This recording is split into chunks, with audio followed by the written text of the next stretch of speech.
everyone, and welcome back to Elevate, Women Leading the Way in Pharma Outsourcing, a speaker series from Vector Talent that is dedicated to empowering women professionals in the pharmaceutical outsourcing industry. My name is Marianne Gassane, Director at Vector, and in this series, we feature conversations with women leaders who share actionable insights and strategies to help you thrive in your career. Today's session focuses on building resilience, an essential skill for navigating career challenges, disruptions, and unexpected changes. I'm honored to introduce today's guest, Demetria Johnson, DEI and talent expert. Demetria brings a wealth of experience as a transformational change management leader for DEI and talent across different industries, including pharmaceutical and biotechnology, and she's a sought-after speaker for women's initiatives, mentoring, leadership, and professional development, as well as serving on multiple leadership and board positions on regional and national professional organizations. With her expertise, Demetria has guided countless individuals through career transitions, helping them overcome challenges and uncertainty while positioning themselves for long-term success. Demetria, welcome to the series, and thank you for joining us. Hi, Marianne. Thank you so much for having me. It's a pleasure. I'm so glad to be able to share my expertise with your audience. Great. So I guess just to get started, can you share a little bit about your career story and any personal experiences you've had with navigating disruptions? Sure. So I started out in the customer service industry, and that led me from recreational, working for a county organization in the U.S. to banking and finance, and then ultimately law firms, and then biopharma. Through those transitions, I've worked, as you mentioned, into talent acquisition and DE&I.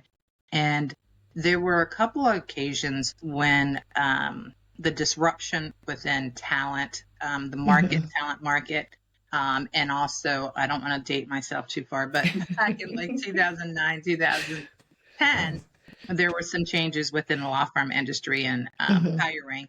So I felt like that was really kind of, you had to be proactive as you were guiding new talent into the industry and helping them to navigate the disruptions, as you said, that were occurring. So some of the things that we did is think outside the box and look at organic opportunities that we could provide to those students that were coming into the law firm, because we know that there was a little bit of anxiety for them as well. So we looked at how we could alleviate that. So I think being knowledgeable about what the market is, but also being flexible is a way that you can help with those career disruptions. Yeah.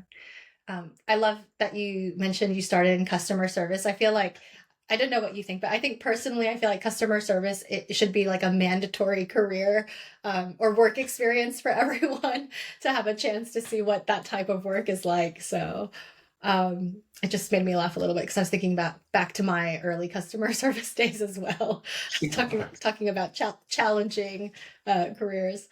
But in terms of resilience, so resilience can mean different things to different people, but how would you personally define resilience, particularly when it comes to thinking of it from a career management perspective? Sure. So as you said, resilience is about adapting and thriving in the face of adversity. And so as a Black woman, as women of color, as women, period, I feel that we all have to be resilient. You know, we have to be able to stay, it probably sounds kind of funny, stay above the fray, because we are always seen with adverse situations that come about. So when it says adapt and thrive, I think about growing up and understanding that there are some instances where you will be a part of the room and where you won't be a part of the room or won't be a part of conversations. And so going forward, I feel that that is still something that's one of the challenges that women face, breaking that, as we call it, glass ceiling, right? Being able to show that we do own a seat at the table, that we should be in the room, that we should be a part of these conversations. So I feel that as we move forward, and we've seen with just women in boards, women now taking over more of that leadership role, that we Mhm. are thriving and that we are trying to move beyond the face of adversity. Yeah. It's I like what you said there. There's this idea of it's not only just being aware that there are challenges that you're going as a woman, as a person of color, that that you need to be aware of that exist. But then it's also within that resilience, finding that courage to take the steps needed to overcome those challenges, or to think through what is the step that you need to take to get a seat at that table that you should have. So, Absolutely, absolutely. And I'll just add one other thing to that is one of the things that I feel is part of the standard now is that more mhm. women are talking about this. And one Yes. person in Hmm. mind, as I think about, is a friend of mine and best-selling author Menda Harts, who wrote the Hmm. book The Memo: What Black Women Need to Do to Succeed and Have a Seat at the Table. And it was through her adversity within corporate Hmm. America that she came and was able to tell her story. And so now, writing her Yeah. fourth book and also having a short film on the book, Hmm. The Memo, I think has really opened up more awareness, as we say, Yeah. for women, and so that we're Hmm. not going to be held back, I guess, anymore. That we're going to be able Yeah. to move forward and jump over those hurdles that we've faced in the past. Yeah. I think, like you said, the fact that it's more of an open topic of discussion, more and more people are talking about it through resources like those books and films that you just mentioned. But kind of it brings it to light, because I do think sometimes that there's conversations, or people will say the glass ceiling has been broken, or this is no longer an issue, but that's not the reality for the majority of women that are doing these types of roles, or are faced with um, are facing those challenges at that time. So even though for some people it might seem like we've overcome this hurdle already, that's not the reality for everyone. Right, right. Agreed wholeheartedly. Yeah. Um, so when we're thinking about, I guess, career disruptions, I think layoffs are typically the ones that people think about, or probably come to mind most often. And it is a difficult experience for anyone who has to go through that. So, um, with the market changing, with businesses changing, if someone is going through that level of a career disruption, has been in a position where they are being laid off, what advice do you have for them, just in terms of how do they regain their footing, how do they plan their next steps? Yeah, it is the employment market, I guess, Hmm. is really in, I would say, in a volatile state right now, right? I think Hmm. recently I heard there was 58% of people are unemployed, and Yeah. so 58,000, sorry. Yeah. So, uh, 1,000 people are unemployed at this time. So that's like at upwards of 29% of the market is Hmm. unemployed. And when we look at proactive steps, and even speaking from my own experience, I would say staying abreast of the current trends. And that always Hmm. sounds like, oh, that's typical. Everybody's going to do Yeah. that. But Hmm. necessarily, it's still staying engaged Hmm. and informed. And so, in essence, those subscriptions that you had, Harvard Yeah. Business Review, I still keep those. McKinsey, I Hmm. still keep those, because when you get into a situation and you're going to go back into, you're getting back into the market, you're getting back into interviewing, whether it's been someone Hmm. who hasn't been interviewing for like 5, 10, 15 years, Hmm. and now you find yourself back in the market, you want to know what some of the new things are that are Yeah. popping up and within your industry. And then also, if you're Hmm. deciding to pivot, you also Hmm. want to stay abreast and find out what's going on. I mean, there's a lot of things, even the basic things now with Canva and Chat GPT, being Yeah. able to put together, you know, Hmm.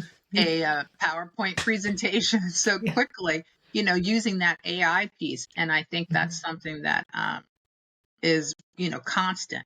LinkedIn Learning, things of that nature. There's some platforms that don't, that are free, I want to say. And Hmm. so I think taking advantage of those is important.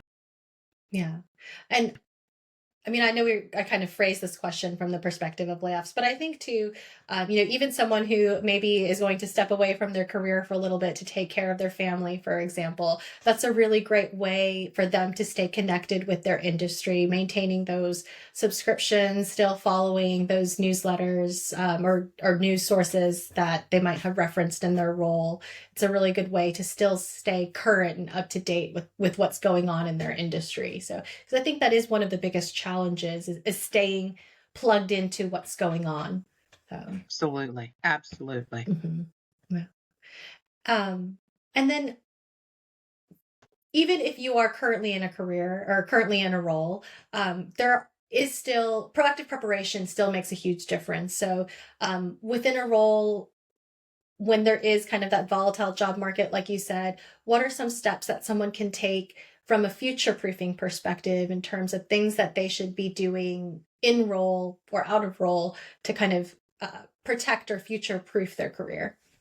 Yeah, I think it's as you said, protecting. I kind of chuckle at that, but it's if you're currently in a role in an organization, it's taking the opportunity to look for additional responsibilities. Let's say that, or Yeah. additional things that you can do. Yeah. So, for instance, if you're approached and there's strategic plannings going on, how you can be a part of those conversations, right, on your team, volunteering to do, a readout on recent trends, Yeah. right, and recent topics, so that your team can stay informed. Something that maybe you've been doing, like I said before, with all these subscriptions, reading it about something that's coming up with AI and diversity, right? Speaking up and having that conversation.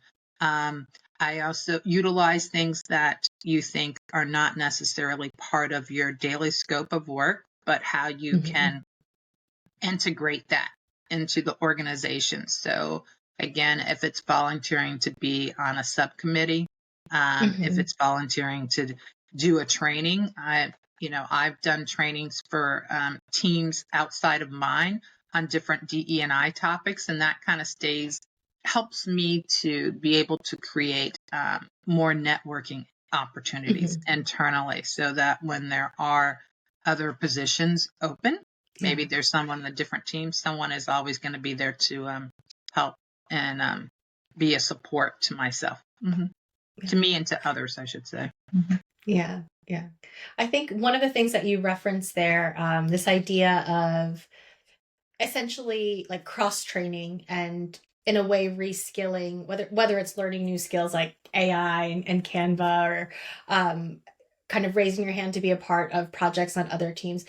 That's really a hot topic, I feel like, right now, from a talent management and an HR perspective. Just like you said when you were supporting new grads coming into the law firm, and how do you be creative in terms of finding opportunities for them. Um, is that something that you're seeing as well, kind of that emphasize on almost transferable skills outside of one's role and how important that is? Yeah, I do still see it. I mean, in my instance, I find where are there ways within my community even that I can Hmm. bring my skills, as you said, cross training, Yeah. right? And even going and utilizing those connections that I have in my community, and I'll say, for example, helping out with nonprofits, right? Bringing the Hmm. diversity awareness into those organizations. That's something that I do, and it keeps me up to date on the Yeah. different trends as I talked about, but it's also providing an opportunity to expand your network, which I think is a really Hmm. important in upskilling, right? It's expanding your Hmm. network, finding out what other individuals are out there that you have connections with, that at some Hmm. point when you are in the job market, can you tap Hmm. into those individuals for resources, right? To Yeah. assist you, as you Hmm. go about looking for your job search. Yeah. And I think that's something that we hear constantly, the importance of a network and building your network from a Mhm. professional support perspective. But can you talk a little bit more? Because I think sometimes that people turn to their network when there is a need. not recognizing the importance of nurturing that network and strengthening that network before there is a need. So can you talk a little bit more about how you do that, how someone can make that a part of their practice in terms of supporting and building their network? Sure. So, as I mentioned before, Marianne, we were talking about women, the glass ceiling, and being on Yeah. boards, right? Yes. Mm-hmm. And so I feel that it's important that you create your own personal board. And that's Mm-hmm. what I have done. And I'd start, gosh, that's something that I've been in practice for a long time, and some of Yeah. my colleagues I sit as sort of part of their personal board as well. Mm-hmm.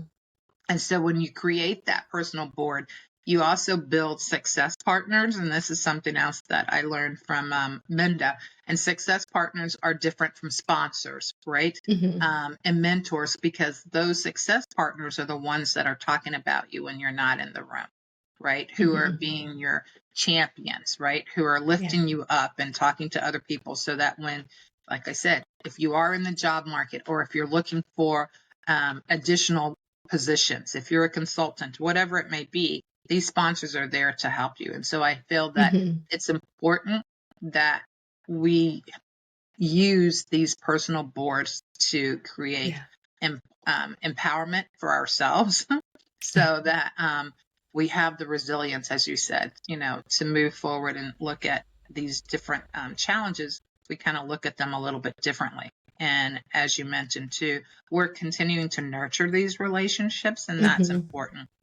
Reaching out to people, sending a note when you see their promotions that they've had, either through Yeah. LinkedIn or job changes or things of that. If Mm-hmm. you haven't spoken with people in a long time, I think it's important to recognize them and celebrate Mm-hmm. them so that in turn, you're still celebrating yourself. Yeah. I really love this idea of a personal board, and also the idea that you're building one that has people that play different roles. So, you have someone who's a mentor, you have someone that you can go to for advice, you have someone that that success coach or success partner, like you mentioned. I really love that concept. So, I think businesses use boards for their own purposes and strategies and direction, and it does make sense that we should develop that same um, approach really for our own professional growth and professional development, to have those people that can be in our corner and help us navigate our career and support us as we're moving forward. Yeah. So, And I'll just add, like you just said something that made me think and reflect on conversations that I had a few days ago with someone. But when you're building that personal board, it's also for your professional, but also your mental health, right? Personally, yes. because Yeah. it Mm-hmm. helps to um, provide you with a sense of stability, I would say. Mm-hmm. People that will tell you, be honest, be authentic, tell you the truth. Mm-hmm. Um, Yeah. and also, tell you the difficult things, right? Give you that Mm-hmm. constructive feedback that oftentimes that we don't always want to hear, Mm-hmm. and especially Yeah. in um, your professional realm community. You're more apt to be able to hear that from somebody that is connected to you a little differently. But if you're building that, I think it is important. And as I said, during this whole influx of employment, mental health is something that is so key. And Yes. we see Yeah. how many hours are spent with regards to people taking off. I think it's almost like I read something like globally, almost 1 trillion hours of work is taken off from people trying to maintain their mental health. So I think that's important to say as well. Yes, definitely. I think that's um we're now in a place where I think mental health has become as much of an important topic of conversation within the workplace, and less of a stigma that than it might have had before, in terms of having those conversations about the impact of your mental health and how it can impact the personal and professional life. So, yeah. Along with that, it can be discouraging, in periods of uncertainty or in periods of disruption. So, along those lines of thinking about how can we maintain our mental health Do you have any advice around staying motivated, kind of keeping that growth mindset when there are maybe periods of uncertainty that someone is facing? Yeah.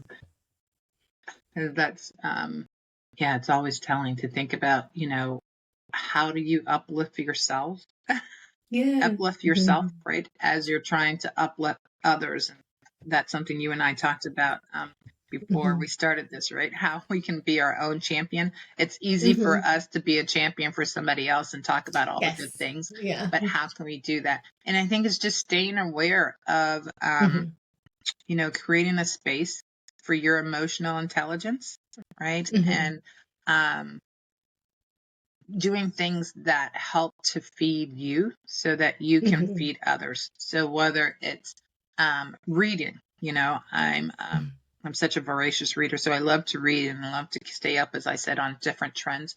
But getting some time to walk away, to take a walk, you know what I mean, to do some Yeah. breathing exercises, to do yoga, all of that is important, I think, for building your resilience and your ability Mhm. to stay in the moment.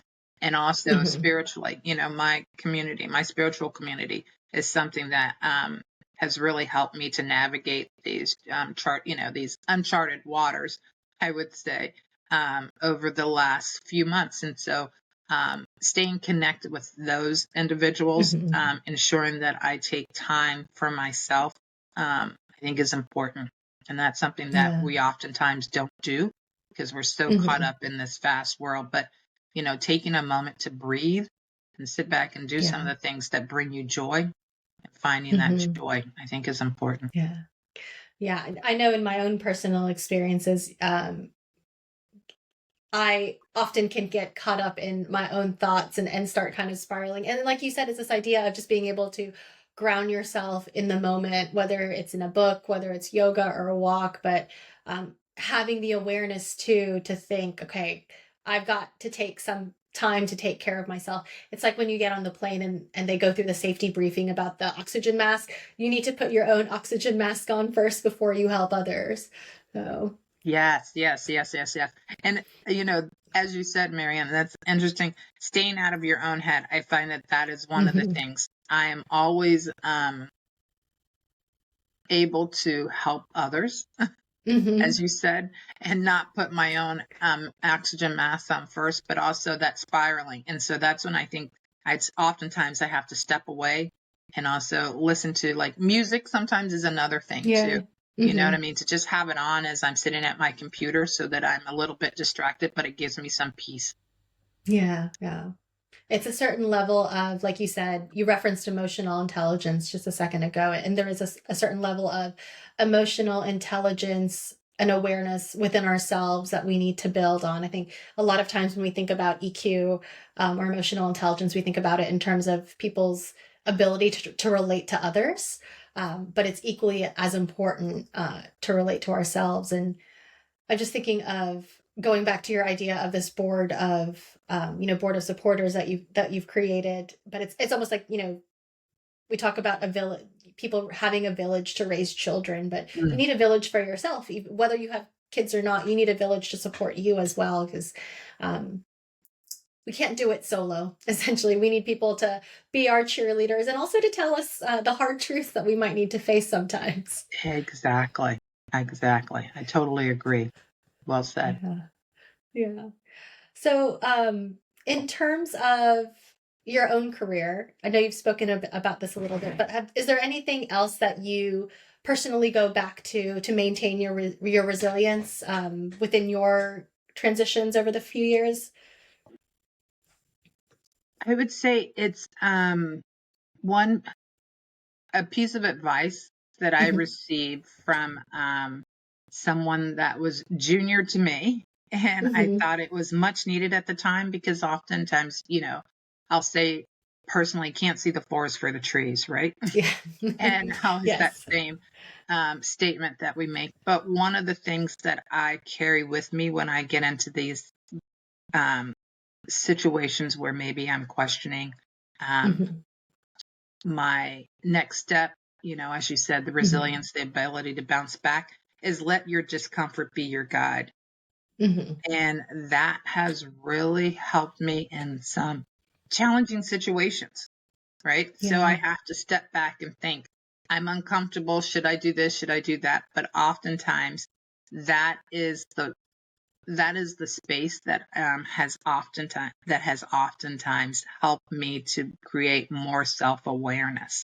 And Hmm. so through that, being able to bring about that resilience, as we talked about, adapting and thriving in Yeah. adversity. So letting Hmm. your discomfort be your guide is something that I Yeah. say oftentimes when I'm giving advice to others. Yeah. And I think that's I would say that's a hard skill to really learn because we are conditioned really to seek comfort and to go and to lean away from feeling uncomfortable or feeling discomfort. So recognizing that and having the ability to sit in that and to call it what it is and do a little bit of digging as to why you're feeling uncomfortable. That's such a valuable skill to develop and not something that people can really just turn on and off, you know. Right, right, right. And as we were chatting earlier when you said that individuals, when they can see warning signs, right, Mhm. of things and changes that may be approaching within their Mhm. organizations, and that's the opportunity then when you need to sort of let your discomfort again, right, Yeah. be your guide Mhm. and pay attention to the signs because oftentimes it may be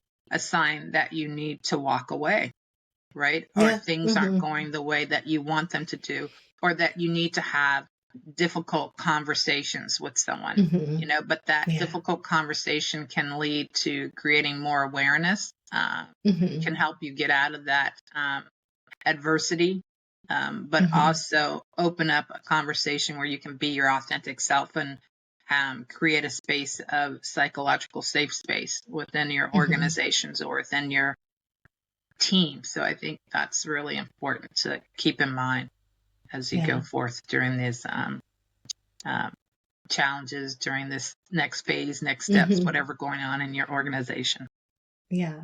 It almost seems like out of those challenging situations or that discomfort, there's really a huge opportunity for growth that can be on the back end of that if you're willing to lean into that and kind of grow out of that. So, Absolutely. mhm. Absolutely. Yeah. Yeah. So I know for some there may be this feeling of uncertainty about their current role and a fear to make a change or to make something different.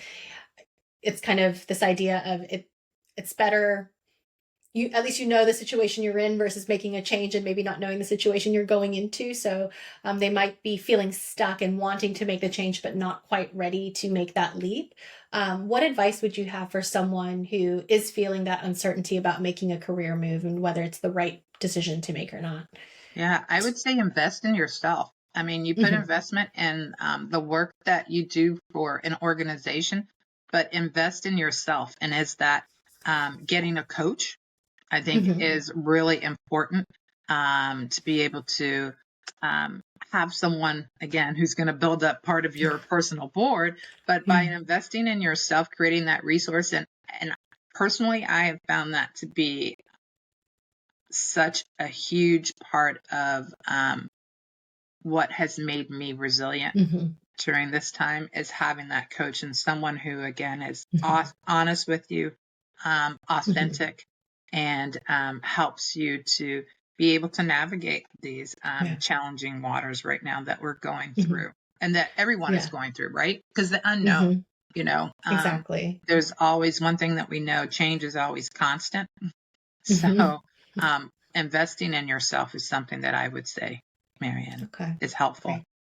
Yeah, and especially that idea of having essentially an outside perspective that can be more neutral in terms of the situation that you're facing or give you more neutral advice. Because sometimes when we're right in the thick of it, like you've said before, you might not be able to see the forest for the trees.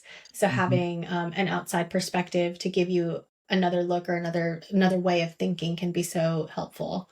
Yeah, and building that community too. So when you have that coach, but also looking for others that can help you build a community that will be supportive of you as you start Mhm. to look at other experiences and find out, where some of the key aspects of your background may lead you to Mm-hmm. do other things. If you want to get Yeah. out and be consulting or something Mm-hmm. of that nature, looking for that advice, I think Yeah. is important. Instead of searching that community. Can you talk a little bit more about that? Because I think oftentimes, people do want to expand their network or find a community, but they're not really sure how to go about doing that. Can you talk a little bit about how you've been able to find community or how you've been able to grow your network over the past few years? Yeah. So, as I talked about my coach, who is great, and so leaning in to Mm-hmm. opportunities that she has found for me has helped me to grow my community. So let's say she's working with a group of executive women, and she said, Mm-hmm. I think you really might enjoy the conversations that we have, these meetings. So just step Yeah. in, and if you Mm-hmm. have an hour, taking time, that's one of the things too, is taking the Yeah. time to be able to do this. So when I took the time, I appreciated the invitation, and I was able to be in a room with women who are in similar situations, but Mm-hmm. they are always willing to be able to lend a hand to expand their network, and that Yeah. that is so important. It's being in that um, being in a room where women are not judging you, right? There's Mm-hmm. no shame, there's no blame, there's no attack on you. And so they Mm-hmm. want the best out of everything for everybody, right? So I've been Yeah. able to do that. Some of the influencers that I follow on LinkedIn and Mm-hmm. on other social media, I've looked at some of the opportunities that they have brought about, right? Are there any type of free events and networking events that I can go to in Mm-hmm. my area, right? That I can Yeah. participate in. And so that has helped as well. I was able to join a WebEx last month, and there were over 400 Black women and women of color on this call. Wow. And during Mm-hmm. that webinar, we were talking about how we can expand our voice going Mm-hmm. forward as we navigate the new waters of DE&I. But not everyone was in there, but it was important to them. That was the foundation, Mm-hmm. sort of being a powerful woman, a powerful Black woman, a powerful woman of color. And through that, someone started just a G sheet, and to Yeah. capture everybody's name and area of expertise and circulate that within the 2 hours that we were on the call. And you think about that, where else are you going to be able to have an opportunity to network with over Mm-hmm. 400 women that have Yeah. the same purpose as you? And Yeah, exactly. that has been helpful. So that has been Yeah. able to, from that webinar, that was a free webinar, I've been able to expand my network and my community, because I always believe that your network equals your net worth. And so we all want to be rich, right? And so what can we do to help that is to increase our network and our Yeah. community. What a that must have been such a powerful meeting just to know, that many people involved, all with the same purpose, all kind of on the same page, in terms of supporting each other, being there to provide support for one another. That must have been such a powerful experience. Yeah, it is, because that time is oftentimes, we say, is not free, right? But Exactly. people Yeah. are giving you the ability to have to be a part of their time, to have Hmm. time to chat. And some of the other things, I think, the steps forward after those initial introductions is to create a space where you can do a Zoom call with someone and it's a Yeah. coffee chat, right? Hmm. I've made sure that I do that as well. People that I see Yeah. that are going through different transitions, I'll Hmm. reach out to them, or they've reached out to me. And it's like, do Yeah. you have an hour? Do you have, 20 minutes? Do you have 15 Hmm. minutes to do that? And that is, it's an easy ask. And it's something Hmm. that we all can do, to take time, to just Yeah. lend our, an ear and listen to hear to people. So I think that's really important. Yeah, I think that, I mean, it goes back to what we were speaking earlier in terms of putting in the work into strengthening your network even before there's a need, or just nurturing it continuously versus only turning to it when you have your own need. You're able, I almost think of it like this idea of chips. You're able to take out more chips if you've put more chips in, essentially. Yes. Agreed. Yeah. So we've been talking about resilience from kind of this personal perspective, but organizations play a significant role when it comes to these changes that someone might be facing. So is there a way, or do you think organizations can better support employees during times of change in general? Is there something that you see as best practices for organizations that they should be doing? Good question. I feel that organizations, we need to be more authentic, right? Mm-hmm. More transparent. Yeah. And I know that is probably something that people say all the time in leadership, right? Leaders Yeah. say it all the time, employees say it all the time. But to be able to really have those difficult conversations, to create a space where those conversations can be had, to have an open door policy, even if you're still on a remote working schedule, right? You still need to be able to have that time. And I think that's what people generally want out of an employer, is someone who is going to be authentic and transparent to them. I use this quote in my psychological safety training that I do. And even when I do other speaking engagements, I use this quote from Maya Angelou that always resonates with the audience, but it gives you that pause, as you said, and what can people do in organizations? And it says, I've learned that people will forget what you said, people will forget what you did, but people will never forget how you made them feel. I love that.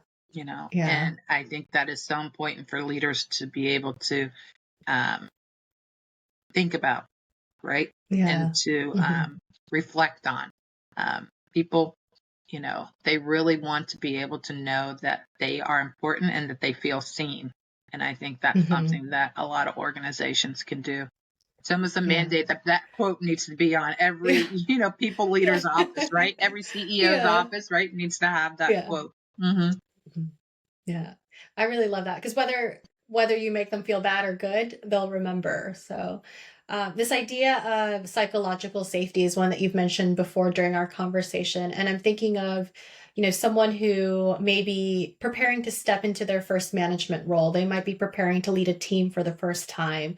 How can they, I guess I'm curious what advice you might have in terms of how can they build that sense of psychological safety within a team if they're in their first manager role? Yeah, I would say going into that role, it's important, as I made mention of this before, is listen to hear, right? So going into these roles, I always say, do a listening tour. And some people say, oh, it's good to listen. I'm like, no, people don't listen to hear. Oftentimes they need to be able to understand the environment that they're going into, the culture of what the employees past and present have experienced, so that if you want to be an effective leader, what changes that may have occurred, or obstacles, I should say, challenges that have been a part of the organization or your team beforehand. And if it's a new team, how do you build that community? Do some team building activities, right? So that you can find out where people are. Do some part of that team building can be cultural activities. I found that's really important, because then you're able to address and remove some of the biases that may be there, right? So psychologically safe space is having those difficult conversations, but also eliminating the bias and the microaggressions that have been part of a non-safe environment. Yeah. There are dynamics that are in play amongst that team that you may be inheriting, or dynamics that will be in play into a team that you're creating. And so I feel like it's probably so key early on to really understand what those dynamics are, what needs to be changed, how you can reframe what the team dynamics will be moving forward within, the early stages of your time as a manager. Absolutely. Absolutely. Like you said, we talked about change, right? Always constant. Yeah. So Hmm. looking at how you can sort of mitigate some of that transformation.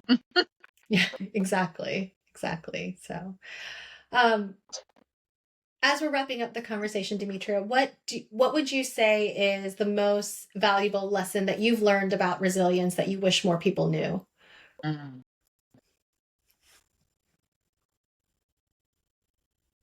Not being afraid to face that adversity head on. Hmm. That's really what I Yeah. would say. We all we talked about getting in our heads, right? Spinning out of Yeah. control, right? But not being afraid to face that adversity head on. Hmm. Because in the end, you are going to find your purpose. You Hmm. are going to be able to find a sense of self and community Hmm. that can help you going forward. And I think if we kind of face it head on, and it's like driving a car, right? When you're hitting that black ice, as we talked about the Yeah. weather, right? And you're trying to Yeah. out of Yeah. that, spin out of control. You feel like you're spinning out of control, but you have to think about what it is that I can do to counteract Hmm. that and be able Yes. to get back on the straight course. And so attacking it and facing it head on. Yeah. Having the courage to kind of just face it head on, as you said. So Yes, yes, yes, yeah. yes. Mhm. Very important. Right. Having that courage. Yeah. Very well Yeah. said, Marianne. And then just my last question would be, thinking of yourself 10 years ago, what advice would you give to your younger self, knowing what you know now?